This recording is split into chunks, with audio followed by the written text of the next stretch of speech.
राज्यातील निवडणुकीत एक है तो सेफ है या घोषणेवर भाजपने भर दिला. लोकसभा निवडणुकीत भाजपला राज्यात मोठा फटका बसला. लोकसभा निवडणुकीतील अपयशानंतर महाराष्ट्र राज्यातील विधानसभा निवडणूक भाजपासाठी प्रतिष्ठेची बनली.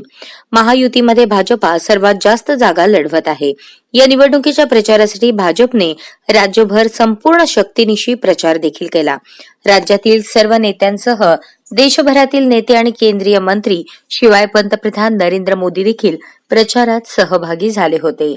पंतप्रधान नरेंद्र मोदींनी प्रचाराच्या प्रत्येक भाषणात एक है तो सेफ है ही घोषणा दिली. उत्तर प्रदेशचे मुख्यमंत्री योगी आदित्यनाथ यांनी बटेंगे तो कटेंगे या घोषणेसह पंतप्रधानांच्या एक है तो सेफ है या घोषणेला समर्थन देणारी विधाने केली. पंतप्रधानांनी ही घोषणा नेमकी का आणि कशासाठी केली तर लोकसभा निवडणुकीच्या प्रचारामध्ये विरोधी पक्षाने संविधान खतरे में है ही घोषणा दिली होती. विरोधकांनी सेट केलेल्या फेक नरेटिव्हचा फटका निवडणुकीत बसला असल्याची कबुली पक्षाच्या नेत्यांनी निवडणुकीच्या निकालानंतर दिली. त्याचबरोबर जातीय जनगणना करण्याची मागणी देखील काँग्रेस नेते राहुल गांधी यांनी सातत्याने लावून धरली होती. तसेच आरक्षणाची 50% मर्यादा ओलांडणार असल्याचेही त्यांनी जाहीर केले आहे.